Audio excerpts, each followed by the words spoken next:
مسلمون يا أيها الناس اتقوا ربكم الذي خلقكم من نفس واحدة وخلق منها زوجها وبث منهما رجالا كثيرا ونساء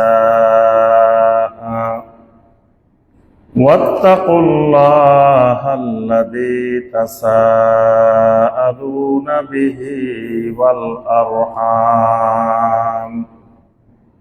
إن الله كان عليكم رقيبا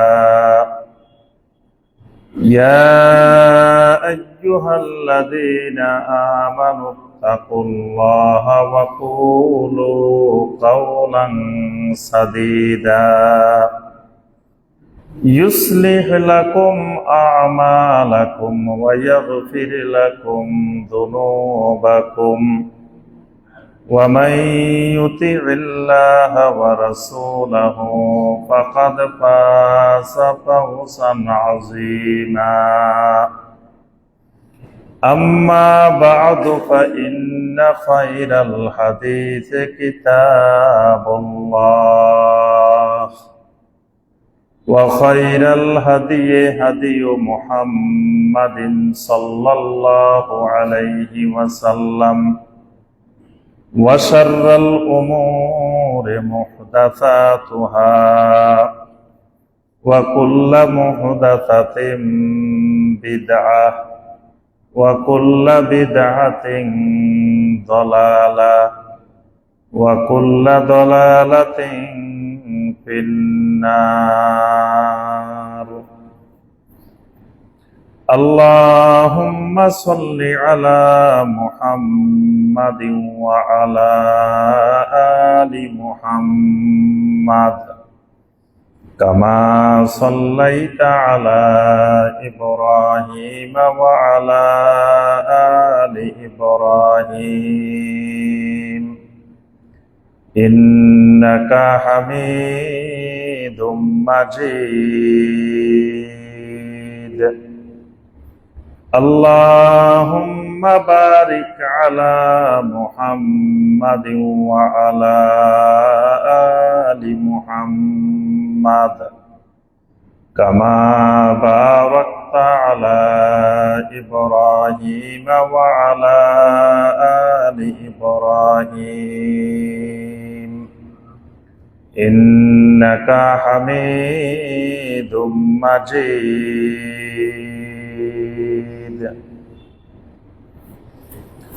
সম্মানিত উলামায়ে কেরাম, অনলাইন এবং অফলাইনে উপস্থিত সম্মানিত দিনদার মুসলিম ভাই এবং বোনেরা,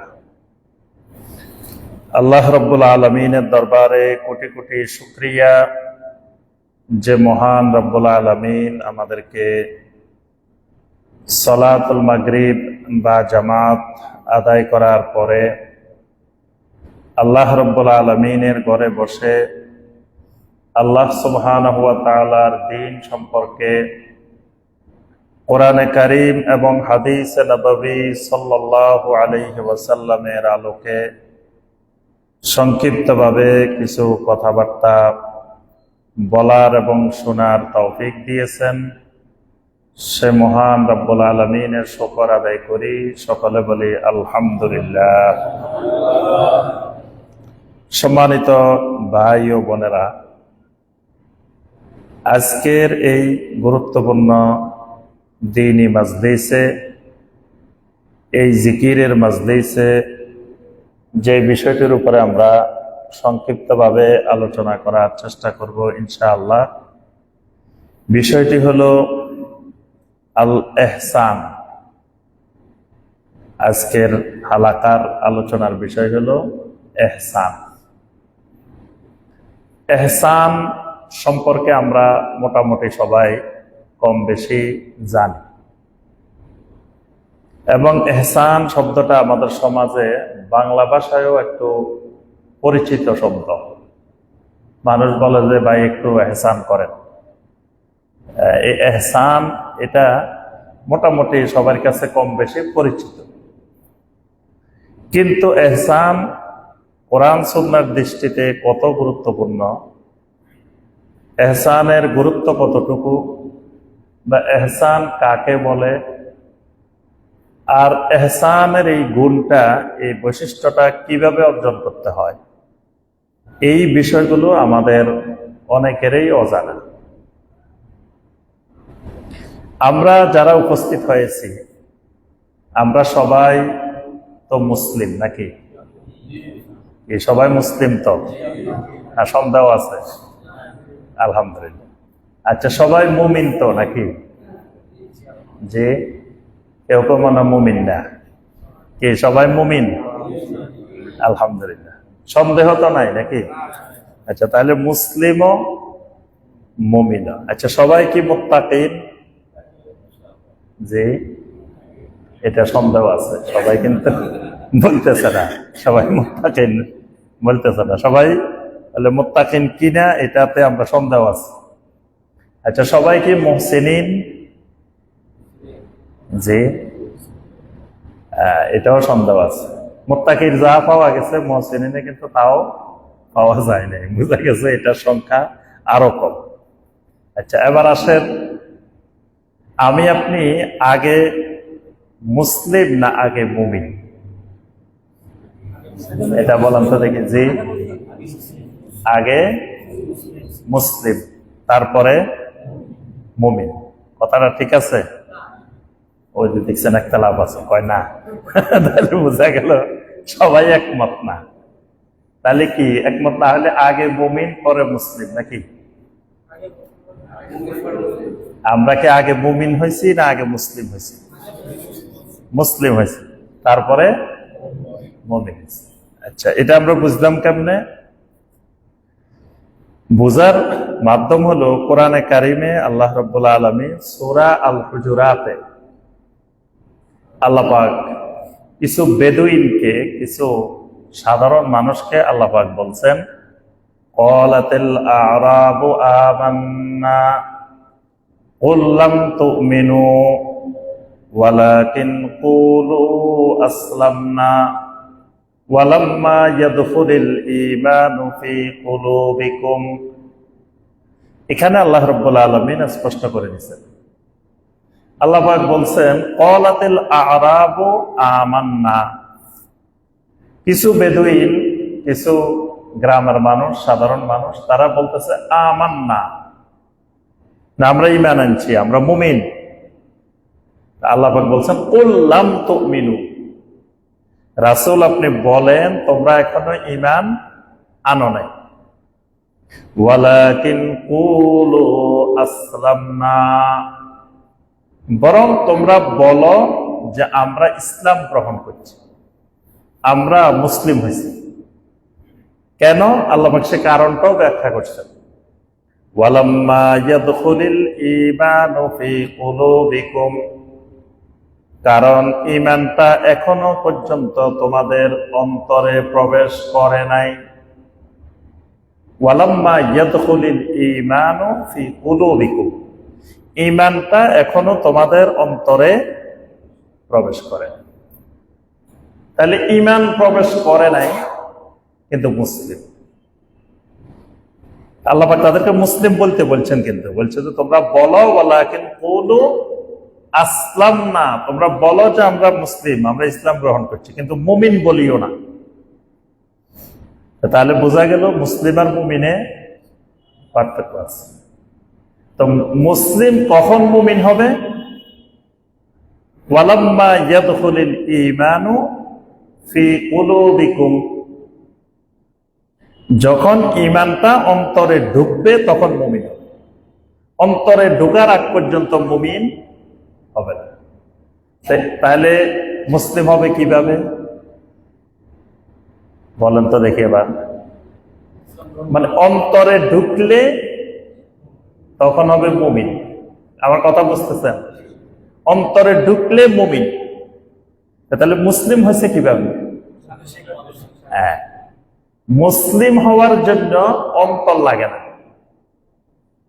মুখে স্বীকৃতি দিলেই মুসলিম হয়ে যায়।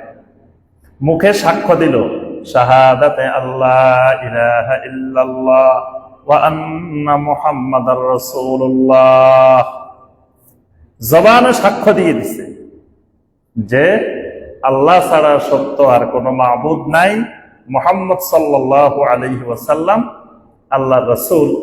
এই সাক্ষ্য যে দিছে সে কি হয়ে গেছে? এই জন্য মুনাফিকরা এই সাক্ষী দিছে, জবানে জোর গলায় সাক্ষী দিছে।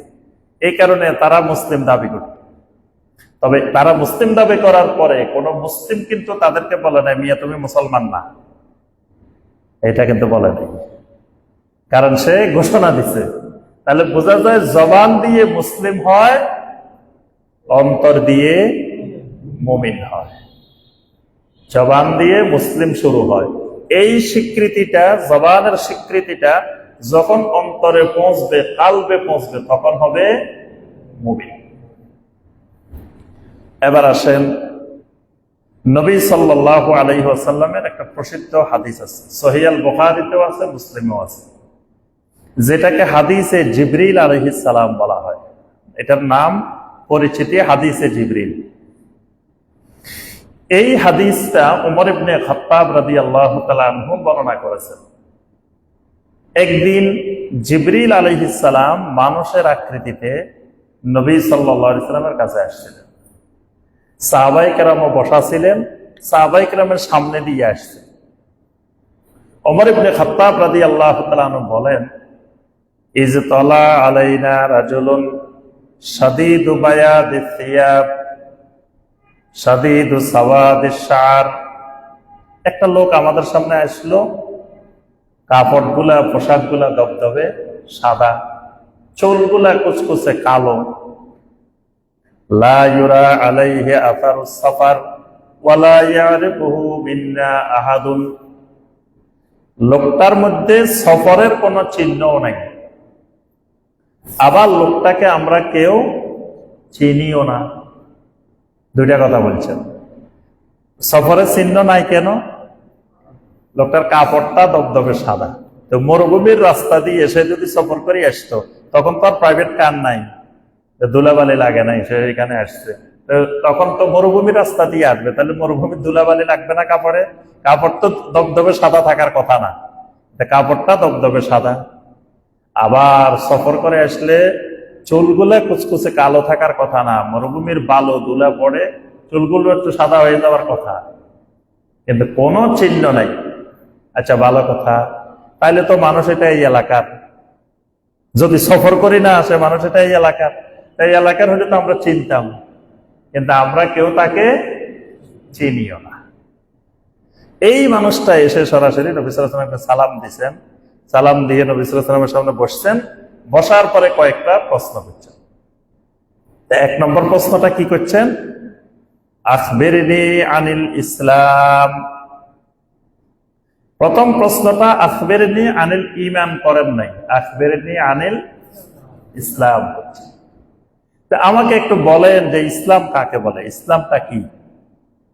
তো নবী সাল্লাল্লাহু আলাইহি ওয়াসাল্লাম জবাব দিয়েছেন, আল ইসলামু আন তাশহাদা আল্লা ইলাহা ইল্লাল্লাহ ওয়া আন্না মুহাম্মাদার রাসূলুল্লাহ ওয়া তুকিমাস সালাহ ওয়া তু'তিয়াজ যাকাত ওয়া তাসুমা রমাদান ওয়া তাহুজ্জাল বাইতা ইন ইসতাতা'তা ইলাইহি সাবিলা।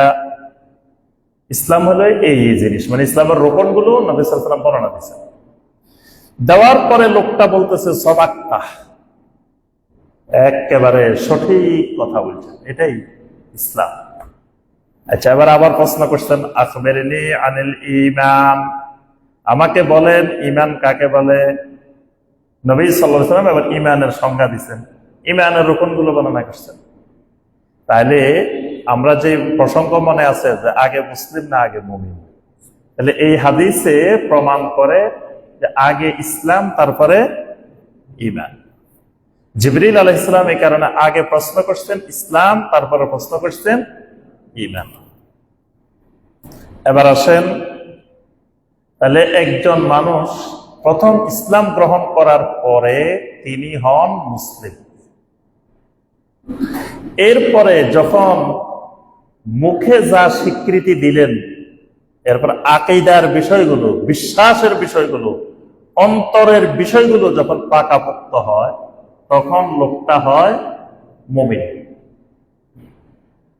এরপরে আসেন 3 নম্বর স্তর। মুসলিমও হয়েছেন, মুমিনও হয়েছেন, এবার কি হইবেন? এবার আর প্রমোশন নাই, যে এরপরে কি হইবেন? আমরা ইউনিভার্সিটি যারা চাকরি করি, প্রথম জয়েন করলে লেকচারার, প্রমোশন হইলে অ্যাসিস্ট্যান্ট প্রফেসর, আরেকবার হইলে অ্যাসোসিয়েট প্রফেসর, আরেকবার হইলে প্রফেসর। এখন আপনি প্রথম ঢুকছেন মুসলিম হয়ে, এবার হয়েছেন মুমিন, কি এখানেই শেষ? এবার কোন ধাপে যাবেন? যে ধাপে জানা না তো প্রমোশন হইব কেন? যাদের প্রমোশন হইব তারা যদি কোন পদে যাইব পদের নামে জানে না, প্রমোশন কি হবে? এটাই তো অযোগ্যতার প্রমাণ। আমাকে যদি জিজ্ঞেস করে, ধরেন ইউনিভার্সিটির বোর্ড জিজ্ঞেস করলো আপনি কোন পদে যাইতে চান, আমি কোন পদে যেতে হবে এটাই জানি না, কবে যে এত যোগ্যতাই নেই, এটা বাদ দাও, কারণ এই পদের নামে জানে না। এখন আপনি মুসলিম, এরপরে মুমিন হয়েছেন, এরপরে কোন পোস্টে যাবেন এটা তো জানান না। দেখবেন আজকে 99% মুসলমান, আপনি যদি জিজ্ঞেস করেন ভাই আপনি মুসলিম মুমিন ঠিক আছে, এরপরে কোন পোস্টে যাইবেন আর জানেন না। এরপরে যেই জায়গায় যেতে হবে সেটা হলো মুত্তাকিন। 3 নম্বর ধাপের নাম কি? মুত্তাকিন। মুত্তাকিন হলো যার ভিতরে তাকওয়া আছে। তাহলে প্রথম লাগবে ইসলাম, তারপরে লাগবে ঈমান, তারপরে লাগবে তাকওয়া। আর এই তাকওয়ার জন্যই আল্লাহ রাব্বুল আলামিন কোরআন নাযিল করেছেন। এজন্য কোরআনে কারিমের শুরুতে আল্লাহ পাক কি বলছেন? আলিফ লাম মিম যালিকাল কিতাবু লা রাইবা ফীহি হুদাল লিল মুত্তাকিন। তাহলে কোরআন কি মুসলিমের জন্য, মুমিনের জন্য নাযিল হয় নাই? আল্লাহ কিন্তু বলেন নাই হুদাল লিল মুসলিমিন, হুদাল লিল মুমিনিন, না বলে কি বলছেন? হুদাল লিল মুত্তাকিন। কোরআন নাযিল হয়েছে, এই কিতাবটা নাযিল হয়েছে মুত্তাকিনদের হেদায়েতের জন্য। আল্লাহ রাব্বুল আলামিন জান্নাত বানাইছেন মুত্তাকিনের জন্য। জান্নাত কার জন্য? ওয়াসারিউ ইলা মাগফিরাতিম মির রাব্বিকুম ওয়া জান্নাতিন আরদুহাস সামাওয়াতু ওয়াল আরদ উইদ্দাত লিল মুত্তাকিন। আল্লাহ রাব্বুল আলামিন বলেন তোমার রবের মাগফিরাতের দিকে দৌড়াও, মাগফিরাতের দিকে অতি দ্রুত গতিতে চলতে থাকো। যেখানে শুনবা গেলে আল্লাহ মাফ করে দিবেন। যেমন এই জিকিরের মজলিস, জিকিরের মজলিস থেকে যখন যাবেন, আমরা যখন এখান থেকে উঠবো শেষ করে, তখন আল্লাহ রাব্বুল আলামিন বলবেন এই জিকিরের মজলিসে যারা বসছো তোমাদের সবাইকে আমি ক্ষমা করে দিলাম। সুবহানাল্লাহ। তাহলে এখানে আসলে কি পাওয়া যাবে? মাগফিরাত পাওয়া যাবে, ক্ষমা পাওয়া যাবে। আযান দিলে মাগফিরাত পাওয়া যাবে। আল্লাহ রাসূল দোয়া করছেন আল্লাহুম্মা গফির লিল মুয়াজ্জিনিন, আয় আল্লাহ আমার উম্মতের মুয়াজ্জিনদেরকে মাফ করে দেন। তাহলে আযান দিলে কি আছে? মাগফিরাত আছে। তাহলে আযান দেওয়ার জন্য প্রতিযোগিতা হবে, যেহেতু এটাতে মাগফিরাত আছে। কিন্তু এখন মুয়াজ্জিন সাহেব না থাকলে আযান দেওয়ার লোক পাওয়া যায় না। অথচ আযানে প্রতিযোগিতা হওয়ার কথা, কারণ আযানের মধ্যে কি আছে? মাগফিরাত আছে। সালাম দিলে মাগফিরাত আছে, মুসাফাহা করলে মাগফিরাত আছে, মুআনাকা করলে মাগফিরাত আছে, এইভাবে ওযু করলে মাগফিরাত আছে। যেখানে যেখানে মাগফিরাত আছে আল্লাহ বলেন ওয়াসারিউ ইলা মাগফিরাতিম মির রাব্বিকুম, যেখানে গেলে তোমার রবের মাগফিরাত পাওয়া যাবে, ক্ষমা পাওয়া যাবে, ওইদিকে দ্রুত গতিতে যেতে থাকো। মুসারআ মানে প্রতিযোগিতা করা, কার আগে কে যেতে পারবে। ওয়া জান্নাতিন আরদুহাস সামাওয়াতু ওয়াল আরদ, ওই জান্নাতের দিকে দৌড়াইতে থাকো যে জান্নাতের প্রস্থতা আসমান আর জমিনের সমান। সুবহানাল্লাহ। দৈর্ঘ্য না, প্রস্থটাই আসমান জমিনের সমান, ওই জান্নাতের দিকে ধরা। এরপরে আল্লাহ পাক বলেছেন উইদ্দাত লিল মুত্তাকিন, জান্নাতটা বানায় রাখা হয়েছে মুত্তাকিনদের জন্য। তাহলে জান্নাত মুমিনের জন্য, মুসলিমের জন্য বলেন না, কি বলছেন? মুত্তাকিনের জন্য। তাহলে আবার আসেন, প্রথম মুসলিম হইলেন, তারপরে মুমিন হইলেন, তারপরে কি হইবেন? শেষ নাকি? যেহেতু জান্নাত পাই গেছে, আর কি দরকার? আর দরকার আছে, আরো প্রমোশন দরকার আছে। 4 নম্বর যে ধাপে যাবেন সেটার নাম মুহসিনিন। 4 নম্বর যে ধাপটার নাম, এই ধাপের নাম মুহসিনিন। কোরআনে কারিমে দেখবেন অনেক আয়াত আল্লাহ বলছেন ওয়াল্লাহু ইউহিব্বুল মুহসিনিন। আল্লাহ রাব্বুল আলামিন মুহসিনিন বান্দাদেরকে ভালোবাসেন, মুহসিনিন বান্দাদেরকে মহব্বত করেন। কোরআনে কারিমে অনেক আয়াত আল্লাহ পাক মুহসিনিন বান্দাদের বৈশিষ্ট্য বর্ণনা করছে। তাহলে আজকে আমাদের যে আলোচনা, এটা কিন্তু 4 নম্বর স্তরের আলোচনা, মুহসিনিন হওয়ার আলোচনা। তাহলে বোঝা গেল যারা আমরা বসছি 3 নম্বর গ্রেড পর্যন্ত প্রমোশন হয়ে গেছে নাকি? মুত্তাকিন পর্যন্ত হয়েছে নাকি? চেষ্টা করতেছি, আমরা মুত্তাকিন হওয়ার চেষ্টা করতেছি।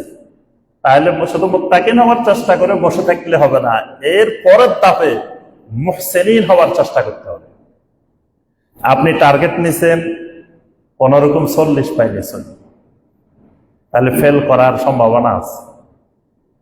টার্গেট নিছেন 90 পাইতে হবে, 90 না পাইলেও 70 হইলেও পাইবেন, 60 হইলেও পাইবেন, কি বলেন?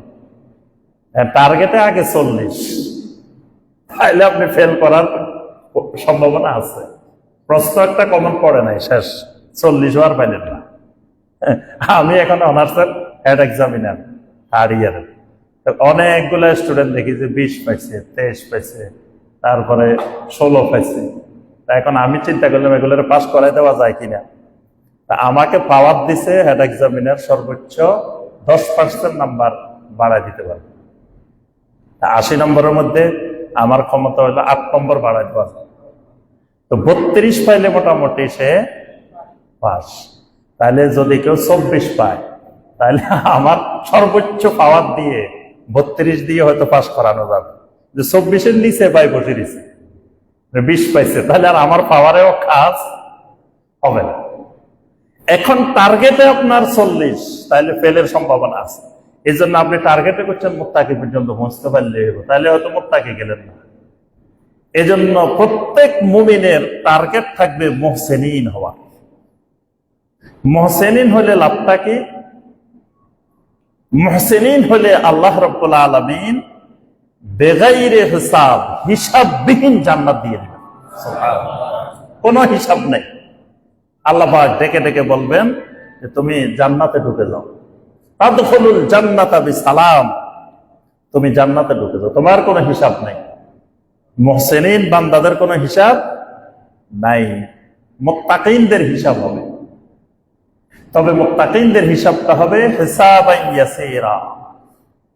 নবী সাল্লাল্লাহু আলাইহি ওয়াসাল্লাম আল্লাহর কাছে দোয়া করতেন, আল্লাহুম্মা হাসিবনি হিসাবান ইয়াসীরা, আয় আল্লাহ আমাকে হিসাব ইয়াসীর করে দাও। সাহাবায়ে কেরাম বললেন, ওয়ামাল হিসাবুল ইয়াসীর ইয়া রাসূলুল্লাহ, হে আল্লাহর রাসূল সাল্লাল্লাহু আলাইহি ওয়াসাল্লাম হিসাবে ইয়াসীরটা আবার কি? নবী সাল্লাল্লাহু আলাইহি ওয়াসাল্লাম বলেন, হিসাবে ইয়াসীর হইল আসলে হিসাবের জন্য আল্লাহ ডাকবেন, ডাকি এরপর আল্লাহ ক্ষমা করে দিবেন। সুবহানাল্লাহ। কারণ বান্দার থেকে যদি হিসাব লয়, তাহলে হিসাবে ইয়াসির হোক আর যেই হিসাবে হোক, বান্দা হিসাব দিতে পারবেন। তো এই কারণে আল্লাহ পাক প্রথম ভয় দেখাইবেন, হিসাবের জন্য ডাকবেন। বান্দা তো অবস্থা শেষ, কেমনে হিসাব দিবে? ডাকার পরে আল্লাহ রাব্বুল আলামিন ক্ষমা করে দিবেন। এটা হলো হিসাবে ইয়াসির। আর যারা মুহসিনিন, এদেরকে আল্লাহ রাব্বুল আলামিন হিসাবের জন্য ডাকবেন না, কোন হিসাবের কথাই নাই। আল্লাহ বলবেন আদখিলুল জান্নাতা বিসালাম, জান্নাতে ঢুকে যাও নিরাপত্তার সাথে, তোমাদের কোনো হিসাব নিকাশ নেই। তাহলে আমরা ওই শ্রেণীতে যেতে চাই যে শ্রেণীতে গেলে কোনো হিসাব নিকাশ নাই। তাহলে ওই শ্রেণীতে যাইতে হলে যে গুণটা লাগবে সেটার নাম ইহসান, সেটার নাম ইহসান। ইহসান থাকলে এই বান্দার নাম মুহসিন। এই বান্দা হলো মুহসিনিন বান্দা। তাহলে মুহসিনিন বান্দা হইতে হলে যে গুণটা অর্জন করতে হবে এটার নাম ইহসান। এবার আসেন, ইহসান কাকে বলে, ইহসান কি জিনিস? কোরআনে কারিমে সূরা আন-নাহলের 90 নম্বর আয়াতে আল্লাহ রাব্বুল আলামিন বলছেন, ইন্নাল্লাহা ইয়া'মুরু বিল আদলি ওয়াল ইহসান ওয়া ইতা'i যিল কুরবা ওয়া ইয়ানহা আনিল ফাহশাই ওয়াল মুনকার ওয়াল বাগি ইয়া'iযুকুম লাআল্লাকুম তাযাক্কারুন। এই আয়াতটা আমাদের দেশে খুব পরিচিত আয়াত। কেমনে পরিচিত বলেন তো দেখি? খুতবার শেষে এই আয়াত তেলাওয়াত হয়। আমাদের দেশে যে বইগুলো আছে খুতবার বই, এই বই দেখে দেখে যারা খুতবা পড়ে এরা দেখবেন যে ওই শেষে এই আয়াতটা তেলাওয়াত করে। তো মুসল্লিরা আসে ঘুমাইতে থাকে। খতিব সাহেব আরবিতে খুতবা পড়ে, মুসল্লি ঘুমায়, কারণ মুসল্লিতে কিছু বুঝতেছে না, মুসল্লি মনে করতেছে একটু বিশ্রাম নিয়ে নি। তো আর দেখা যায় আসে গরমের মধ্যে বাইরের থেকে, মসজিদে এসি চলতেছে, একটু আরাম পাইছে, মুসল্লি ঘুমাই গেছে। অধিকাংশ মুসল্লি ঘুমায়, আমি দেখছি যে এই খুতবার সময় ঘুমায়, সব আরামের ঘুম দিছে। ওই দিন আমার উত্তর 11 নম্বর সেক্টর মসজিদে অনেক মুসল্লি চেয়ারে নামাজ পড়ে, মুরব্বী মুসল্লি। তো আমাকে একজন বলতেছে যে খতিব সাহেব একটু মাসালাটা দেন, যে চেয়ারে বসে বসে হেলান দিয়ে ঘুমায়, এদের ওযু আছে কিনা। চেয়ারে বসে বসে ঘুমায় সবাই, এদের ওযু ঠিক আছে নি, একটু মাসালা দেন। আমাকে গত জুমায় বলতেছে। তাহলে বোঝা যাচ্ছে খুতবার সময় সবাই ঘুমাইতেছে। যখনই খতিব সাহেব বলে ইন্নাল্লাহা ইয়া'মুরু বিল আদলি ওয়াল ইহসান ওয়া ইতা'i যিল কুরবা, সব লাফ মারি উঠে, বুঝেছে খুতবা শেষ। এই আয়াত তেলাওয়াত মানে খুতবা শেষ। এখানে আল্লাহ রাব্বুল আলামিন বলছেন ইন্নাল্লাহা ইয়া'মুরু বিল আদলি ওয়াল ইহসান, আল্লাহ তোমাদেরকে আদল এবং ইহসানের নির্দেশ দিচ্ছেন। তাহলে আল্লাহ পাক এখানে দুইটা শব্দ পাশাপাশি বলছেন, একটা হলো আদল আর একটা হলো ইহসান। তাহলে আদলটা কি, ইহসানটা কি? আদল হলো সমান সমান, ন্যায় বিচার, ইনসাফ। এটা হলো সমান সমান দেওয়া, যতটুকু পাওনা ততটুকু দেওয়া, এটার নাম আদল। কিন্তু যতটুকু পাওনা তার থেকে বেশি দেওয়া, এটার নাম ইহসান। এই কারণে আল্লাহ পাক প্রথম বলছেন আদল, তারপরে সাথে সাথে বলছেন ইহসান। তুমি শুধু আদলওয়ালা হবা না, তুমি হইবা ইহসানওয়ালা। একজন মুমিন চেষ্টা করবে তিনি খালি আদল করবে না, তিনি ইহসান করবেন। মানে আমার থেকে যতটুকু পাওয়ার খালি ততটুকু দিবে না, তার থেকে বেশি দিবে। এই জন্য দেখবেন নবী সাল্লাল্লাহু আলাইহি ওয়াসাল্লাম বলছেন তুমি সালাম দেওয়ার সময় পুরাটা দিও না, কিছু তোমার বাইরের জন্য রেখে দাও। মানে তুমি সর্বোচ্চ বলো আসসালামু আলাইকুম ওয়া রাহমাতুল্লাহ, তাহলে যিনি জবাব দেব তিনি বলবে কি ওয়া আলাইকুম আসসালাম ওয়া রাহমাতুল্লাহি ওয়া বারাকাতুহু। বাড়তি কইছে, এই বাড়তি এটা ইহসান। আপনি বলছেন আসসালামু আলাইকুম ওয়া রাহমাতুল্লাহ, আমিও বললাম ওয়া আলাইকুম আসসালাম ওয়া রাহমাতুল্লাহ, এটার নাম আদল। আপনি কইলেন ওয়া রাহমাতুল্লাহ, আমি বললাম ওয়া বারাকাতুহু, তখন এটা হলো কি, এটার নাম ইহসান। এজন্য আল্লাহ পাক বলছেন ওয়া ইযা হুয়িতুম বিতাহিয়াতিন ফাআহসানু মিনহা আও রুদ্দুহা, যখন তোমাদেরকে কেউ তাহিয়া করে, অভিবাদন করে, তোমরা তার থেকে আরো ইহসান করো। যেটা দিয়ে তোমাদেরকে অভিবাদন জানাইলো, তোমরা তার থেকে আরো উত্তম শব্দ দিয়ে তোমরা তাকে অভিবাদন করো। এটাকে আল্লাহ বলছে ফাআহসানু মিনহা, ইহসান করো। তাহলে আমরা বুঝলাম ইহসান হলো যিনি যতটুকু আমার থেকে পাওয়ার দাবিদার, পাওয়ার হকদার, তার থেকে বেশি করার নাম ইহসান। তাহলে একজন মুমিন সবসময় প্রস্তুত থাকবে যে যিনি আমার থেকে যতটুকু পাবেন আমি একটু বেশি দেব। এটাই মুহসিনের বৈশিষ্ট্য, ইহসানের বৈশিষ্ট্য। আপনি একটা ধরুন রিক্সা করে আসছেন, এখানে এই রোডে রিক্সা করে মসজিদে আসছেন, তো এখানে রিক্সা ভাড়া 20 টাকা। আপনি দেখলেন মানুষটা প্রচন্ড গরমের মধ্যে কি কষ্ট করে নিয়ে আসছে, আপনি আরো 10টা টাকা বাড়াই দেন। বর্তমানে অনেক দেখবেন যে পেশাদার ভিক্ষুক আছে বাংলাদেশে, পেশাদার ভিক্ষুক। এদের আসলে অভাবের কারণে ভিক্ষা করে না, এটা ভিক্ষাকে তারা পেশা হিসাবে নিচ্ছে। বাংলাদেশ থেকে হজের সময় পর্যন্ত পেশাদার ভিক্ষুক হজে নিয়ে যায়, এটাও একটা বিজনেস। মানে অনেকে বাংলাদেশ থেকে কিছু হাজির মানে ভিসা নিয়ে ওই টাইমে ভিক্ষা করার জন্য নিয়ে যায়। ভিক্ষা করার জন্য এরকম দালাল আছে, কারণ 10 জন নিয়ে গেছে, 20 জন নিয়ে গেছে, ভিক্ষা করার পরে সে একটা অংশ পায়, এদেরকে একটা অংশ দেয়। এটা একটা ব্যবসা। অনেক ব্যবসায়ী আছে দেখবেন, প্রত্যেক এলাকায় এলাকায় দেখবেন যে সকালবেলা আনি দিয়ে যায়, দুপুরে নিয়ে যায়, আবার বিকালে আনি দিয়ে যায়। অনেকে এই বিজনেস করে, এটা একটা বড় ধরনের ব্যবসা বাংলাদেশে। এখন এই ব্যবসায়ীকে আপনি সহযোগিতা করার চাইতে যেই লোকটা শ্রম দিচ্ছে, রিক্সা চালাচ্ছেন, ভ্যান চালাচ্ছেন, শ্রম দিয়ে খাচ্ছেন, মানুষের কাছ থেকে পেশাদার ভিক্ষুক হয় নাই, তাহলে আপনি এই সহযোগিতাটা তাকে করাটা আরো উত্তম। তার শ্রমের ব্যাপারে আপনি উৎসাহ দিলেন, সহযোগিতা করলেন, তাহলে সে শ্রমের ব্যাপারে আরো আগ্রহী হবে। ইসলাম শ্রমকে পছন্দ করে, ভিক্ষা করাকে, বসে বসে খাওয়াকে ইসলাম পছন্দ করে না। এখন তাকে আপনি 10 টাকা বাড়াই দিলেন, এই বাড়াই দেওয়াটার নাম হলো কি? ইহসান। এই জন্য আল্লাহ পাক বলছেন, ইন্নাল্লাহা ইয়া'মুরু বিল আদলি ওয়াল ইহসান। আল্লাহ পাক তোমাদেরকে নির্দেশ দিচ্ছেন তোমরা আদলও করবে, পাশাপাশি ইহসানও করবে। এবার আসেন হাদিসে, আসেন যে ইহসান কাকে বলে। ওই হাদিসে জিবরিল, যে হাদিসে জিবরিলের কথা আমরা একটু আগে বললাম, সেই হাদিসের মধ্যেই আছে। প্রথম জিবরিল আলাইহিস সালাম ইসলামের ব্যাপারে জানতে চাইছেন, তারপরে জানতে চাইছেন ঈমান, এরপরেই জিবরিল আলাইহিস সালাম জানতে চাইছেন আখবিরনি আনিল ইহসান, আমাকে একটু ইহসান সম্পর্কে বর্ণনা দেন, ইহসান কাকে বলে একটু বলেন। তখন নবী সাল্লাল্লাহু আলাইহি ওয়াসাল্লাম বললেন, আনতাবুদাল্লাহা কাআন্নাকা তারাহু ফা ইল্লাম তাকুন তারাহু ফা ইন্নাহু ইয়ারাক। এখানে নবী সাল্লাল্লাহু আলাইহি ওয়াসাল্লাম দুইটা কথা বলছেন। প্রথমটা বলছেন আনতাবুদাল্লাহ, তুমি আল্লাহর ইবাদত এমন ভাবে করবে কাআন্নাকা তারাহু, যেন তুমি আল্লাহ রাব্বুল আলামিনকে দেখতেছো। ফা ইল্লাম তাকুন তারাহু, যদি তুমি আল্লাহ রাব্বুল আলামিনকে না দেখো, ফা ইন্নাহু ইয়ারাক, তুমি এমন ভাবে আল্লাহর ইবাদত করবে যে আল্লাহ তোমাকে দেখতেছেন, তুমি দেখতেছো না কিন্তু আল্লাহ তোমাকে দেখতেছেন। এটার নাম ইহসান। জিবরিল আলাইহিস সালাম বলছেন সাদাক্তা, সঠিক কথা, এটার নাম ইহসান।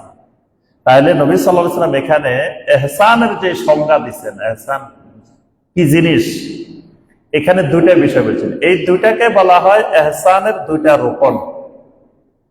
ইহসানের দুইটা রোকন, ইহসানের দুইটা রোকন আছে। একটা রোকনের নাম কি বলেন তো দেখি? দুইটা অংশ বলছে, একটা হলো আল্লাহকে দেখা, আর একটা হলো আল্লাহ আমাকে দেখা। একটা হলো মুশাহাদা, আর একটা হলো মুরাকাবা। নাম শুনছেন এটার? কোথায় শুনছেন? জি হ্যাঁ, এই যে সঠিক কথা বলছেন। এটা পীরদের কিন্তু দুইটা বড় পরিভাষা, একটা মুশাহাদা, একটা মুরাকাবা। তারা এই মুশাহাদার মুরাকাবার বিকৃত ব্যাখ্যা করছে। মুরাকাবা দিয়ে তারা ধ্যান বানাইছে, ধ্যানকে তারা মুরাকাবা বলে। মুরাকাবা মানে তারা বুঝায় এটা ধ্যান, আর মুশাহাদা মানে তারা ধ্যানের উচ্চতর পর্যায়কে মুশাহাদা বলে। কিন্তু এই হাদিসে আল্লাহ রাসূল সাল্লাল্লাহু আলাইহি ওয়াসাল্লাম ইহসানের দুইটা রোকন বলছেন। প্রথম রোকনটা হলো তুমি আল্লাহর ইবাদত এমন ভাবে করবে যেন তুমি আল্লাহকে দেখতেছো। এই আল্লাহকে দেখার বৈশিষ্ট্যে পৌঁছা, এটার নাম মুশাহাদা। এটার নাম মুশাহাদা। মুশাহাদা মানে প্রত্যক্ষ করা, দেখতে পারা। আরেকটা হলো আসলে বান্দা কি আল্লাহকে দেখবে? দেখবে না, কিন্তু বান্দা ইবাদতের মধ্যে এমন অনুভূতি তৈরি হবে যেন সে আল্লাহকে দেখতে পাচ্ছে। আল্লাহ সামনে থাকলে যেভাবে ইবাদত করত সেভাবেই ইবাদত করতেছে, কিন্তু সে আল্লাহকে দেখতেছে না। এই গুণে পৌঁছলে এটার নাম মুশাহাদা। আর পরে যেটা বলছেন ফাইল্লাম তাকুন তারাহু ফাইন্নাহু ইয়ারাক, যদি না দেখো আল্লাহ তোমাকে দেখতেছেন, আল্লাহ তোমাকে পর্যবেক্ষণ করতেছেন, এটার নাম মুরাকাবা। ইন্নাল্লাহা কানা আলাইকুম রাকিবা, সূরা আন-নাসর 1 নম্বর আয়াত। ইন্নাল্লাহা কানা আলাইকুম রাকিবা, আল্লাহ রাব্বুল আলামিন তোমাদের সব কিছু পর্যবেক্ষণ করতেছেন। আল্লাহর একটা নামই হলো রাকিব, মহা পর্যবেক্ষণকারী। অর্থাৎ যখন দেখবেন কথা বলতেছেন আপনি, লেখা আছে এখানে সিসি ক্যামেরার পর্যবেক্ষণে আছেন আপনি, তখন কথা বলা আর সিসি ক্যামেরার বাহিরে গেলে কথা বলা বেশ কম আছে। যখন কোনো ক্যামেরা নাই, কিচ্ছু নাই, তখন আপনি যেভাবে ইচ্ছা কথা বলতেছেন। কিন্তু যখন লেখা আছে এখানে আপনি ক্যামেরা গতিবিধি আপনার পর্যবেক্ষণ করা হইতেছে, তখন কিন্তু আপনি খুব সাবধানে চলতেছেন, কথাও খুব সাবধানে বলতেছেন। যখন মিডিয়ায় আপনি কথা বলতেছেন, খুব সাবধানে কথা বলতেছেন, যা ইচ্ছা তাই বলতেছেন না, কারণ কথা এটা রেকর্ড হয়ে যাচ্ছে, কথা এটা মিডিয়া চলে যাবে।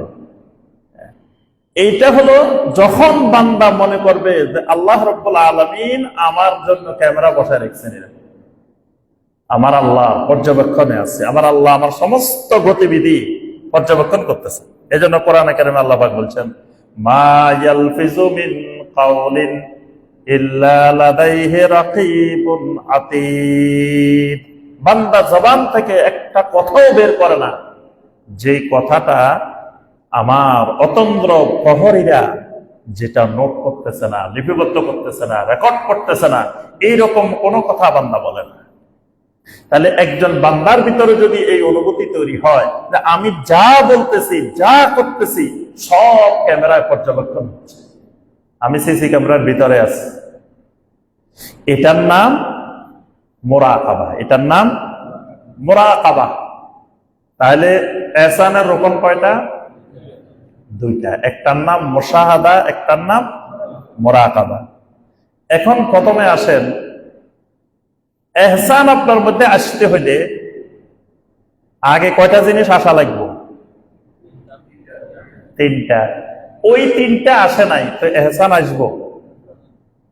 কি বলেন? আপনি ক্লাস 1-এও পড়েন নাই, 2-তেও পড়েন নাই, 3-তেও পড়েন নাই, প্রথমে যাই ক্লাস 10-এ ভর্তি হয়ে গেছে, কি ভর্তি হওয়া যাবে? আস্তে আস্তে তো নিচের থেকে যাওয়া লাগবে। তাহলে ইহসানের স্তরে পৌঁছতে হলে আগে আমার আপনার ইসলাম, ঈমান, তাকওয়া এইগুলোকে আপনার ঠিক করতে হবে। ঠিক করার পরে যখন আপনি তাকওয়ার স্তরে যাবেন, তাকওয়া কাকে বলে? তাকওয়া হলো যত ফরজ ইবাদত আছে, আল্লাহর পক্ষ থেকে নির্ধারিত যত ফরজ ইবাদত আছে সকল ফরজ ইবাদত করা, যত হারাম আছে সমস্ত হারাম থেকে বিরত থাকা, এটার নাম তাকওয়া। এই জন্য আল্লাহ পাক তাকওয়া শেখানোর জন্য কোরআন নাযিল করছেন। তাকওয়াবানদের জন্য আল্লাহ জান্নাত বানাইছেন।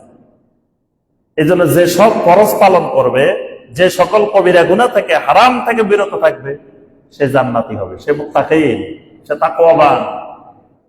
তাহলে তাকওয়া আসতে হবে আগে, ইসলাম ঠিক হইতে হবে, ঈমান ঠিক হইতে হবে, তাকওয়া ঠিক হইতে হবে।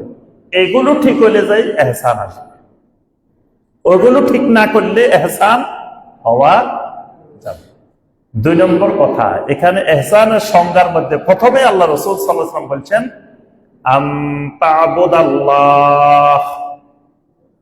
ইহসান অর্জন করতে হবে আল্লাহর ইবাদতের মাধ্যমে। ইবাদত বিহীন ইহসান অর্জন হবে না। এটা আমাদের সমাজে দেখবেন যারা যে মুরাকাবা, মুশাহাদার কথা বলে, এরা বলে যে ইবাদত বিহীন মুরাকাবা, মুশাহাদা, মানে আল্লাহর ইবাদত লাগবে না, শরীয়ত লাগবে না, শরীয়ত বিহীন। ওরা মারফতের মাধ্যমে মুরাকাবা, মুশাহাদায় পৌঁছে গেছে, শরীয়ত ছাড়া। অথচ নবী সাল্লাল্লাহু আলাইহি ওয়াসাল্লাম বলছেন আনতা আবুদাল্লাহ কাআন্নাকা তারা। প্রথমে আনতা আবুদাল্লাহ, আল্লাহর ইবাদতের মাধ্যমেই মুহসিন হইতে হবে। আমাদের সমাজে বাংলাদেশ হলো ফিরের দেশ। বাংলাদেশে যত ফির, পৃথিবীর আর কোনো দেশে এত ফির, এত পীর সাহেব নাই। পুরা সৌদি আরব খুঁজলে পীর সাহেব কয়জন পাইবেন? আছে? কথা কয় না, আছে মনে হয়। পীর সাহেব মক্কা মুকাররমা, পীর সাহেব মদিনা মুনাওয়ারা, পীর সাহেব দাম্মাম, পীর সাহেব রিয়াদ, এরকম শুনছেন কোনোদিন? আচ্ছা, তারপরে বাহরাইন যান, কাতার যান, কুয়েত যান, এই যে আরব দেশগুলো আছে, একটা পীরও নেই। পীর কোথায় পাইবেন? বাংলাদেশ, ভারত, পাকিস্তান। এই যে আমাদের সমাজে এতগুলো পীর, এই পীরেরা যে শিক্ষাটা দেয়, মানে যে মুরিদগুলো বানায়, তাদেরকে যে ধোকাটা দেয়, সবচেয়ে বড় দোকান যেটা, যে তাদেরকে এহসান শিখায়। তারা বলে যে এই হাদিস দিয়ে দলিল দেয় যে তারা তাদের মুরিদদেরকে এহসান শিখায়, তাসকিয়া শিখায়, এলমে মারেফত শিখায়। এরা বলে যে মাদ্রাসার যে পড়াশোনা, এটা হলো এলমে শরীয়ত। কোরআন হাদিসের যে পড়াশোনা, এটা এলমে শরীয়ত। তারা পীর মুরিদের মাধ্যমে যেটা শিখায়, এটা এলমে মারেফত। এটার নাম তারা বলে যে তাসকিয়া, এটার নাম এহসান। তারা বলে যে কোরআনের ভাষা, এটা তাসকিয়া, তারা পরিশুদ্ধ করে, তাসকিয়া করে। আর হাদিসের ভাষা, এটার নাম এহসান, তারা এহসান শিখায়। এইটা বলি সাধারণ মানুষকে কোরআন হাদিস দিয়ে বুঝাতে চায় যে আমাদের এই কাজগুলোর সাথে কোরআন হাদিসের সম্পর্ক আছে। দলিল কোরআন হাদিস থেকে দে। কোরআনে কারিমে তাসকিয়ার যত আয়াত আছে, কাদ আফলাহা মান তাযাক্কা ওয়া যাকারা ইসমা রাব্বিহি ফাসাল্লা, কাদ আফলাহা মান যাক্কাহা ওয়া কাদ খাবা মান দাসসাহা, তাসকিয়ার যে আয়াত। তারপর ইব্রাহিম আলাইহিস সালাম যে দোয়া করছেন, ওয়া ইউযাক্কিহিম, আল্লাহ এমন একজন রাসূল পাঠান যিনি তাসকিয়া করবে। আবার বলে যে এটা হাদিসের ভাষায় এহসান। এখন কথা হইল, নবী সাল্লাল্লাহু আলাইহি ওয়াসাল্লাম হাদিসের ভাষায় যে এহসান শিখাইছেন, সেই এহসান বলছেন আনতা আবুদাল্লাহ, আল্লাহর ইবাদত করা। তা আল্লাহর ইবাদত করাটা কি শরীয়ত না মারফত? জি, শরীয়ত। শরীয়তের বিধিবিধান মানা ছাড়া আপনার এহসান আসবে কেন? শরীয়তের বিধিবিধান ছাড়া, আল্লাহর ইবাদত ছাড়া কোন ধরনের মারফত, কোন ধরনের তাসকিয়া, কোন ধরনের এহসান, কোন ধরনের জিনিস আসার সম্ভব নয়, অসম্ভব জিনিস। এজন্য এহসান শিখাতে হলে আনতা আবুদাল্লাহ, আল্লাহর ইবাদত শিখাইতে হবে। আল্লাহর ইবাদত শিখানোর নামই এহসান। তাহলে আল্লাহর ইবাদত করা, আল্লাহর ইবাদত শিখানো। আচ্ছা, এখন আসেন এবার আল্লাহর ইবাদত করতে হলে ইবাদতের রকম কয়টা, ইবাদতের শর্ত কয়টা বলেন তো দেখি। আপনারা বলেন, ইবাদতের রকম কয়টা? 3টা।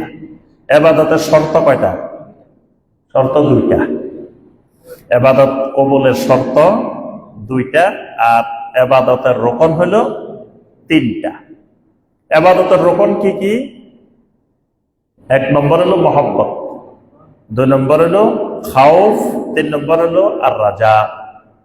মহব্বত মানে ভালোবাসা। ইবাদতের ভিতরে আল্লাহর মহব্বত যদি না থাকে, আল্লাহর ভালোবাসা না থাকে, এই ইবাদত কবুল হবে না। ইবাদতটা মহব্বতের সাথে করতে হবে। ইবাদতটা আল্লাহকে ভয় করে করতে হবে।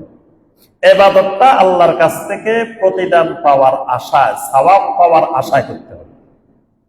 এই 3টা ইবাদতের রকম, প্রত্যেক ইবাদতের রকম।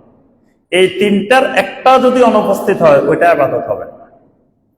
ইবাদত কবুল হবার শর্ত কয়টা? 2টা, ইখলাস আর একটা হলো মুতাবাআতুস সুন্নাহ। তাহলে প্রত্যেকটি ইবাদত নবী সাল্লাল্লাহু আলাইহি ওয়াসাল্লামের সুন্নত তরিকায় হওয়ার নাম ইবাদত। রাসূলের সুন্নত তরিকায় না হইলে সেটা ইবাদত হবে না। এখন যারা ইহসান শিখাইতেছেন, যারা তাসকিয়া শিখাইতেছেন, তারা মানুষকে বায়াত করাইতেছেন, মাই চিশতিয়া, কাদেরিয়া, নকশবন্দিয়া, মুজাদ্দিদিয়া পর বায়াত করতা হো।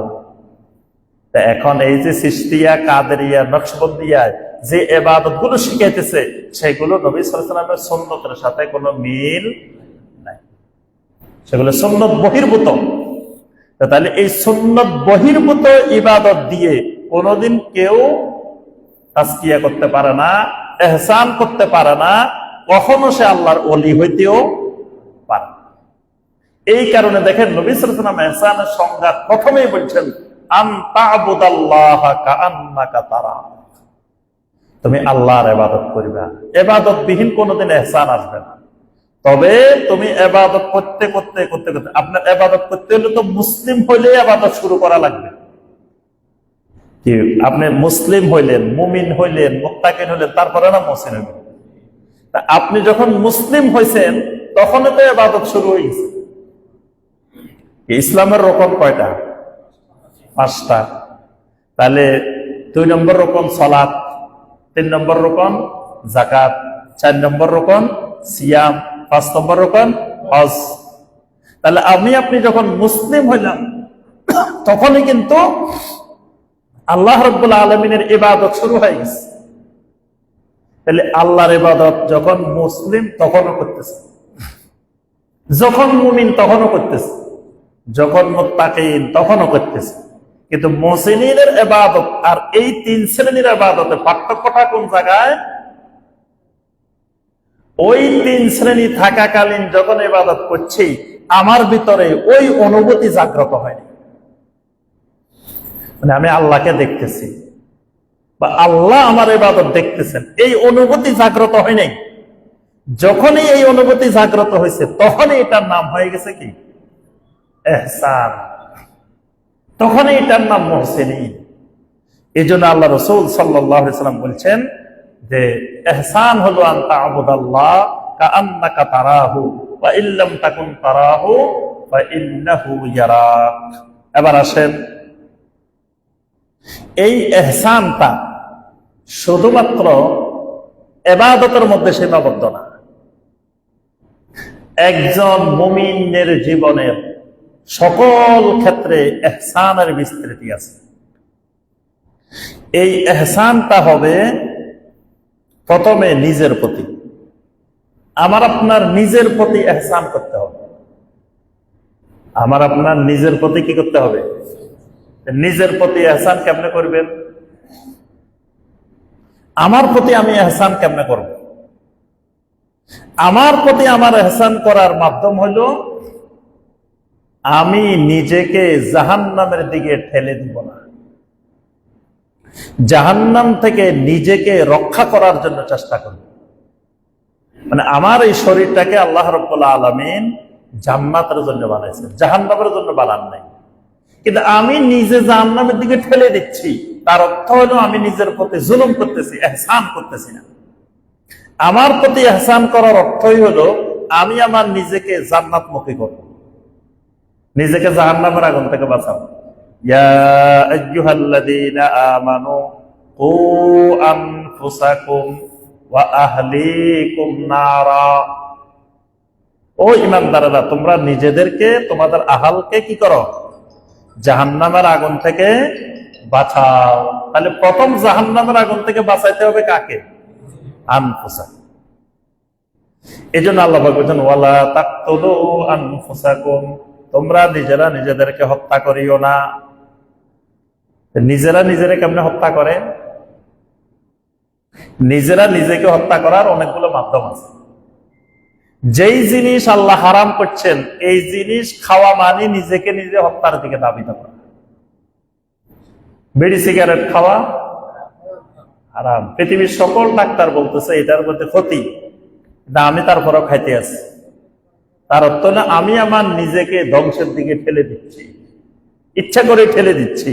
আমি আমার নিজের প্রতি ইহসান করতেছি না, আমি আমার অসুস্থতার চিকিৎসা করতেছি না, তা আমার প্রতি আমি ইহসান করতেছি না। আমি দুনিয়া নিয়ে এত মহাব্যস্ত হয়ে গেছি, আমার শরীরের যে হক, আমার প্রতিদিন ঘুমানো দরকার, বিশ্রাম নেওয়া দরকার, শরীরের গোসল দরকার, খাওয়া দাওয়া দরকার, যা যা দরকার এগুলো দিতেছি না ঠিক মতো। তাহলে আমি আমার নিজের প্রতি ইহসান করতেছি না। এই জন্য প্রথমত একজন মুমিন তার নিজের প্রতি নিজে এহসান করা ফরজ। এরপরে বান্দাকে এহসান করতে হবে আল্লাহর ইবাদতের মধ্যে। ইবাদতের মধ্যে এহসান করতে হবে। প্রত্যেক মুমিনের ইবাদতে এহসান থাকতে হবে। যেমন সালাতের মধ্যে এহসান করব কিভাবে?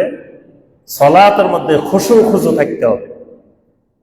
যখন সালাতের মধ্যে খুশু খুজু হবে তখন আমি সালাতের মধ্যে এহসান করলাম।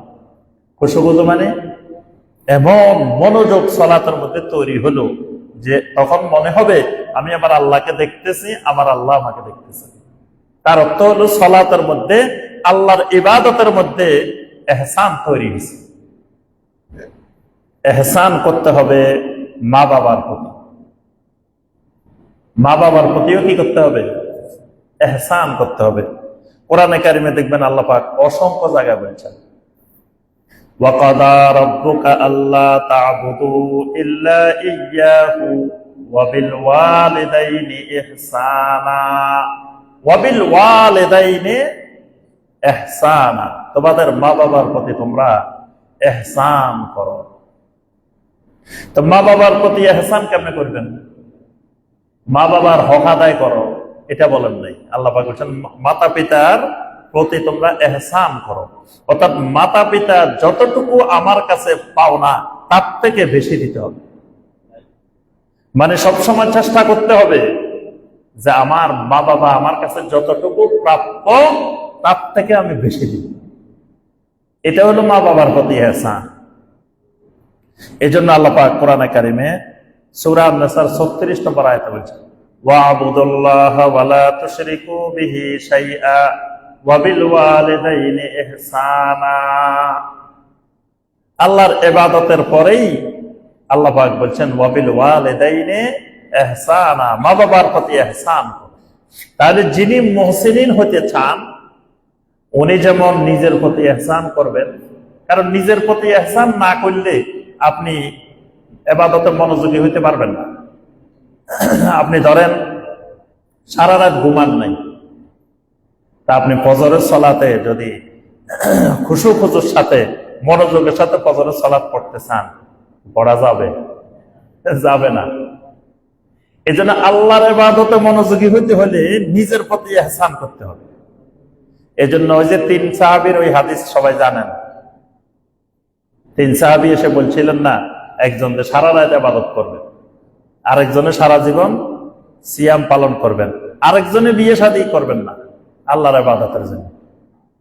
কাজগুলো তো দেখতে মনে হয় যে খুবই ভালো কাজ, কিন্তু নবী সাল্লাল্লাহু আলাইহি ওয়াসাল্লাম বললেন এগুলা ভালো কাজ না, বরং এই কাজ করতে গেলে ফামান রাগিবা আন সুন্নতি ফালাইসা মিন্নি, এরকম কাজ করলে সে আমার উম্মত থেকে বাইরে। তার অর্থ হলো কি? তার অর্থ হলো যে এই জাতীয় কাজ করবে সে নিজের প্রতি ইহসান করে নাই, সারা রাত ঘুমায় নাই, তো সে ইহসান করে নাই। তারপরে সে সারা বছর সিয়াম পালন করতেছে, সে নিজের প্রতি ইহসান করে নাই। বিয়ে শাদী করে নাই, সে নিজের প্রতি ইহসান করে নাই। তো নিজের প্রতি ইহসান না করলে অসুবিধাটা কোথায় হবে? আল্লাহর ইবাদতে গিয়ে এটার প্রভাব পড়বে। ধরেন 2 দিন খুব আবেগে আপনি সারা রাত ইবাদত করছেন, আসা থেকে ফজর পর্যন্ত, 1 দিন করলেন, 2 দিন করলেন, 3 দিন করলেন, 4 দিন করলেন, এরপরে আপনি এমন অসুস্থ হয়েছেন এবার ফরজ ইবাদত করতে পারবেন। তাহলে এই যে ইবাদতে ভারসাম্যহীনতা, এই ভারসাম্যহীনতার ব্যাপারে নবী সাল্লাল্লাহু আলাইহি ওয়াসাল্লাম অপছন্দ করছেন। এই ইবাদতের ভারসাম্যতার জন্য নিজের প্রতি ইহসান, আল্লাহর ইবাদতে ইহসান, এরপরে আল্লাহর সৃষ্টি জগতের প্রতিও আমার ইহসান থাকতে হবে। মুহসিনিন হইতে হইলে সমস্ত সৃষ্টি জগতের প্রতি সবসময় ইহসানের মনোভাব থাকতে হবে। যেমন আল্লাহ পাক প্রথমেই বলছেন ওয়াবিল ওয়ালিদাইনি ইহসানা, মা বাবার প্রতি ইহসান করো। এক সাহাবী এসে জিজ্ঞাসা করলেন, ইয়া রাসূলুল্লাহ সাল্লাল্লাহু আলাইহি ওয়াসাল্লাম, মান আহাক্কুন নাস বিহুসনি সাহাবাতি, আমার কাছে সবচাইতে বেশি ইহসান কে পাইতে পারে? আল্লাহ রাসূল সাল্লাল্লাহু আলাইহি ওয়াসাল্লাম বলছেন উম্মুকা, তোমার মা, তারপরে কে? তোমার মা, তারপরে কে? তোমার মা, তারপরে কে? আবুকা তোমার বাবা, তারপরে কে? সুম্মা আবনাকা আবনাকা, মানে এরপরে তোমার ভাই, তোমার বোন, তোমার স্ত্রী, তোমার সন্তান, আরো যারা যারা আছে। তাহলে এই যে এহসান, মায়ের কথা 3 বার কেন বলছেন? মায়ের সন্তানের প্রতি এহসান বেশি, সন্তানের প্রতি মায়ের এহসান বেশি। এই কারণে নবী সাল্লাল্লাহু আলাইহি ওয়াসাল্লাম মাকে এহসান করতে বলছেন বেশি। বাবারও এহসান আছে, বাবারও আল্লাহ পাক এহসান করতে বলছেন।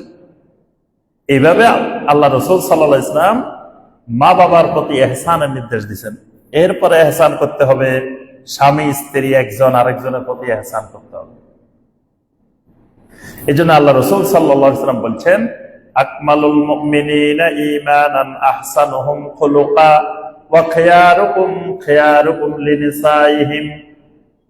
ওই মুমিন পূর্ণাঙ্গ ঈমানদার, ঈমানের ক্ষেত্রে যে তার চরিত্রের দিক থেকে সুন্দর, সুন্দর আখলাকের অধিকারী, এই ঈমানদারের ঈমান পরিপূর্ণ হয়েছে। আর ওয়া খিয়ারুকুম খিয়ারুকুম লিনিসাইহিম, তোমাদের মধ্যে ওই লোকটা উত্তম যে লোকটা তার স্ত্রীর কাছে উত্তম। তাহলে স্ত্রীর প্রতি ইহসান, সূরা আন-নাসার 19 নম্বর আয়াতে আল্লাহ পাক বলেন, ওয়া আশিরুহুন্না বিল মারুফ, তোমরা তোমাদের স্ত্রীদের সাথে ন্যায় অনুপন্থায় তোমরা মুআশারাত করো, তাদের সাথে সদ্ব্যবহার করো, সুন্দর জীবন যাপন করো। তাহলে স্ত্রীর প্রতি ইহসান। আবার স্ত্রীকেও স্বামীর প্রতি ইহসান করতে হবে, স্ত্রীকেও স্বামীর প্রতি ইহসান থাকতে হবে। স্বামীর প্রতি ইহসান কেমনে? আল্লাহ রাসূল সাল্লাল্লাহু আলাইহি ওয়াসাল্লাম বলেন, ওই স্ত্রী উত্তম যেই স্ত্রীকে স্বামী বাহিরের থেকে আসার পরে, যে স্ত্রীকে দেখলে, তার গুণাগুণ দেখলে, তার আখলাক দেখলে স্বামী পরিতৃপ্ত হয়ে যায়, মানে বাহিরের সমস্ত দুঃখ কষ্ট ভুলে যায়। তার অর্থ হলো স্ত্রী তার স্বামীর প্রতি ইহসান করে, কোনো খারাপ আচরণ করে না, তারপরে স্বামীকে কষ্ট দেয় না, স্বামীর কথা মতো চলে, তাহলে সে স্বামীর প্রতি ইহসান করে। এখন বাইরের থেকে আসার পরে ঘরে আসলে যদি শুরু হয়ে যায় ঝগড়াঝাটি, তাহলে বোঝা গেল তার দুনিয়াটাই একটা কষ্টকর হয়ে যায়। তাহলে এই ইহসান যদি না থাকে একজন আরেকজনের প্রতি, তাহলে সে আল্লাহর ইবাদতেও মুহসিন হইতে পারবে না। দেখবেন যার পরিবারে শান্তি নেই, সে সুন্দর মতে আল্লাহর ইবাদত করতে পারবে না, কারণ তোর মন দিল ভালো নাই, আল্লাহর ইবাদত সুন্দরভাবে করবে কেন? এই জন্য সংসারে শান্তি না থাকলে আল্লাহর ইবাদত শান্তিপূর্ণ ভাবে করা যায় না। এরপরে কন্যা সন্তানের প্রতি ইহসান করতে বলা হয়েছে হাদিসে, বিশেষ করে কন্যা সন্তানের প্রতি। কারণ কি? ওই যে কন্যা সন্তানের প্রতি জুলুম করা হইতো জাহেলি যুগে, এবং আজও করা হয় পৃথিবীতে অনেক জায়গায়। এই জন্য নবী সাল্লাল্লাহু আলাইহি ওয়াসাল্লাম মেয়েদের প্রতি, কন্যা সন্তানের প্রতি ইহসান করতে বলছেন। এবং যারা কন্যা সন্তানের প্রতি ইহসান করে, নবী সাল্লাল্লাহু আলাইহি ওয়াসাল্লাম বলছেন, মান আলা জারিয়াতাইনি হাত্তা তাবলুগা যা ইয়াউমাল কিয়ামাতি আনা ওয়া হুয়া কাহাতাইনি। যেই ব্যক্তি তার 2টা কন্যা সন্তানকে বালেগ হওয়া পর্যন্ত সুন্দরভাবে ইহসানের সাথে তাদেরকে আদব শিখাইলো, তাদেরকে দ্বীন শিখাইলো, তাদেরকে সুন্দরভাবে পাত্রস্থ করলো, তাহলে আমি এবং সে কিয়ামতের ময়দানে এইভাবে আসবো। সুবহানাল্লাহ। 2টা আঙ্গুল দিয়ে ইশারা করে নবী সাল্লাল্লাহু আলাইহি ওয়াসাল্লাম দেখাইলেন। তাহলে কন্যা সন্তানের প্রতি ইহসান।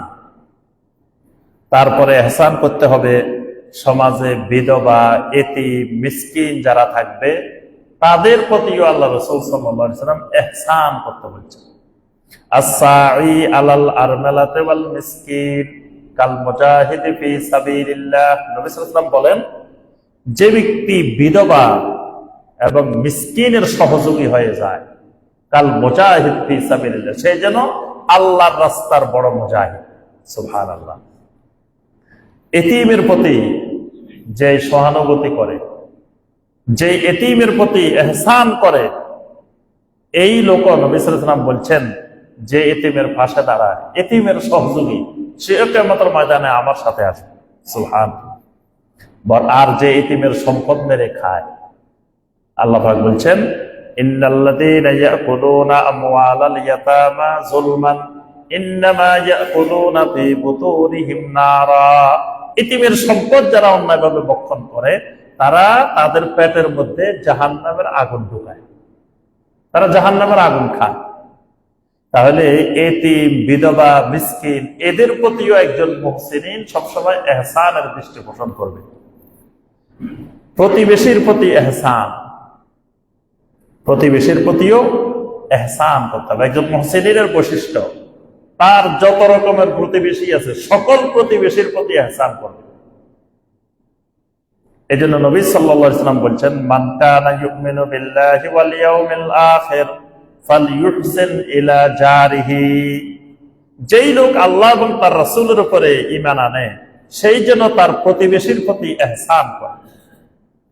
সূরা আন-নাসার 36 নম্বর আয়াতে আল্লাহ রাব্বুল আলামিন মা বাবার প্রতি ইহসানের পরেই বলছেন, ওয়া বিজিল কুরবা ওয়াল ইয়াতামা ওয়াল মাসাকিন ওয়াল জারি যিল কুরবা ওয়াল জারিল জুনুবে ওয়াস সাহিবি বিল জাম। প্রতিবেশী তিন রকমের, তিন ধরনের প্রতিবেশীর প্রতি ইহসান করতে হবে। এক নম্বর প্রতিবেশী, যেই প্রতিবেশী আমার আত্মীয়, এরকম প্রতিবেশী থাকে, আমার ভাই, আমার বোন, আমার চাচাতো ভাই, চাচা জাটা, এরকম আত্মীয় স্বজন, এরাও প্রতিবেশী। আরেকটা প্রতিবেশী আছে, যেই প্রতিবেশী আমার আত্মীয় না কিন্তু আমার প্রতিবেশী। আরেকটা প্রতিবেশী আছে অল্প সময়ের, সংক্ষিপ্ত সময়ের প্রতিবেশী। যেমন ধরেন বাসে একসাথে যাইতেছি, আমার পাশের সিটে বসছে, বিমানে যাইতেছি আমার পাশের সিটে বসছে, ট্রেনে যাইতেছি আমার পাশের সিটে বসছে, উনিও কিন্তু আমার প্রতিবেশী, অল্প সময়ের প্রতিবেশী। তারপরে অমুসলিম আছে আমার প্রতিবেশী, বিভিন্ন ধরনের প্রতিবেশী আছে। এই যত রকমের প্রতিবেশী আছে, একজন মুহসিন বান্দার বৈশিষ্ট্য হলো সমস্ত প্রতিবেশীর প্রতি ইহসান করবে। ইমানদার প্রতিবেশী, আত্মীয় স্বজন প্রতিবেশী, তাদের প্রতি যেমন ইহসানের মনোভাব রাখবে, যারা আত্মীয় স্বজন না বা যারা ইমানদার না, অমুসলিম, অমুসলিমের প্রতিও ইহসান থাকবে। এজন্য আল্লাহ পাক বলেছেন, লা ইয়ানহাকুমুল্লাহু আনিল্লাযীনা লাম ইউকাতিলুকুম ফিদ-দীন ওয়া লাম ইউখরিজুকুম মিন দিয়ারিকুম আন তাবাররুহুম ওয়া তুকসিতু ইলাইহিম ইন্নাল্লাহা ইউহিব্বুল মুকসিতিন। যেই অমুসলিম তোমার সাথে লড়াই করে না, যেই অমুসলিম তোমাকে দেশ থেকে বাহির করে দেয় না, ওই অমুসলিমের প্রতি তুমি সদ্ব্যবহার করবা, ইনসাফ করবা, এটাতে আল্লাহ নিষেধ করেন না, বরং আল্লাহ ইনসাফকারীদেরকে পছন্দ করে। তাহলে প্রতিবেশী যদি আমার অমুসলিম হয়, তার প্রতিও ইহসান করতে হবে, তার প্রতি কোনো ধরনের জুলুম, কোনো অন্যায় করা যাবে না। এরপরে সাময়িক সময়ের প্রতিবেশী, তার প্রতিও ইহসান। বাসে আমার পাশে বসছে, আমি এমনি বসে রয়েছি যাতে সে বসতে না পারে, হ্যাঁ, তার প্রতি জুলুম। সে যখন আসছে, আমার প্রতিবেশীকে চেষ্টা করতে হবে সুন্দর করে বসার ব্যবস্থা করে দিতে হবে। আমার প্রতিবেশীর সবকিছু যেন নিরাপদ থাকে। আমি চিন্তা করতেছি প্রতিবেশী কখন একটু ঘুমায়, মোবাইলটা নিয়ে যাওয়া যায়, টাকাটা নিয়ে যাওয়া যায়, ঘড়িটা নিয়ে যাওয়া যায়, আস্তে করে নিয়ে নিবে। প্রতিবেশীর প্রতি জুলুম। এজন্য প্রতিবেশীর প্রতি ইহসান। এবং আল্লাহ পাক বলেন, ওয়াসাহিবি বিল জাম, সাময়িক সময়ের চলার পথের প্রতিবেশী, এদের প্রতিও ইহসান। এরপর আপনার আমার অধীনস্থ যারা থাকবে, কর্মচারী যারা থাকবে, এদের প্রতিও ইহসান। এদের মজুরি, উজরত যেটা পাওনা, তাদের ঘাম শুকানোর আগে, মাস শেষ হওয়ার সাথে সাথে তাদের সাথে যেভাবে চুক্তি সেভাবে দিয়ে দেওয়া, এটাও ইহসান, এটাও মুহসিন বান্দার বৈশিষ্ট্য। নবী সাল্লাল্লাহু আলাইহি ওয়াসাল্লাম বলেন, আতুল আজিরা আজরাউ ক্বাবলা আন ইয়াজিফা আরাকুহু। তার ঘামটা শুকানোর আগে তোমার শ্রমিকের শ্রমের মজুরিটা দিয়ে দাও, তার প্রতি ইহসান করো। এরপরে শ্রমিকও তার মালিকের প্রতি ইহসান করবে।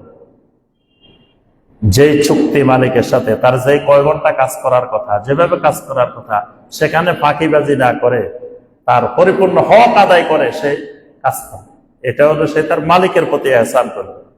ঠিক মালিকও তাকে সাধ্যের অতিরিক্ত কাজ করাবে না, তাকে তার চুক্তির বাহিরে অতিরিক্ত পরিশ্রমবিহীন কাজ করাবে না। এগুলো একে অপরের প্রতি এহসান। তারপরে আপনার আমভাবে দুনিয়ার সকল মাখলুকের প্রতি এহসান।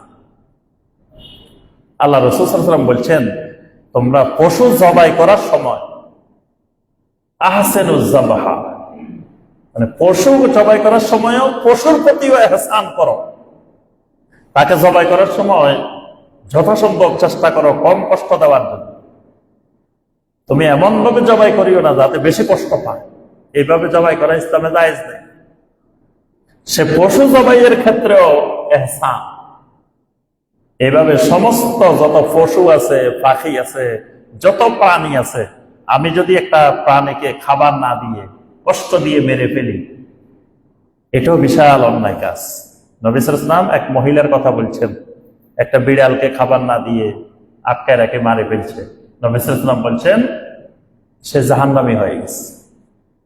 তাহলে মাখলুকের প্রতি, আল্লাহর জমিনে আল্লাহর যত মাখলুক আছে সমস্ত মাখলুকাতের প্রতিও ইহসান থাকতে হবে।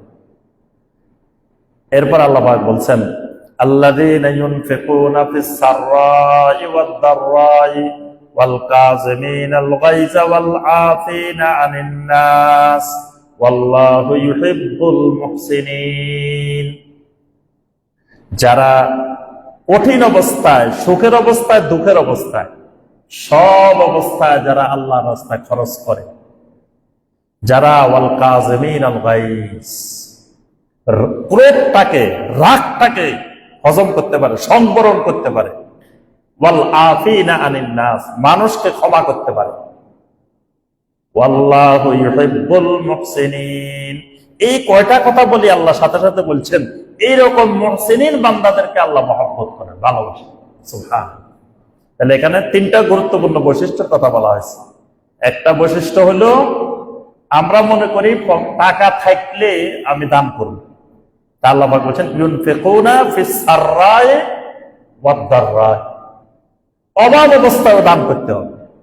এজন্য সাহাবায়ে কেরামেরা কি করতেন, একজন ধরেন খুব কষ্টে আছে, অভাবে আছে, সবাই মিলে তাকে কিছু সহযোগিতা করছে। করার পরে উনি বাজার করতে গেছেন, বাজার করে আজকের দিনের বাজার টাজার করে দেখা গেল আরো 5 টাকা রয়ে গেছে, উনি 5 টাকা আরেকজনের দান করে দিচ্ছে। সুবহানাল্লাহ।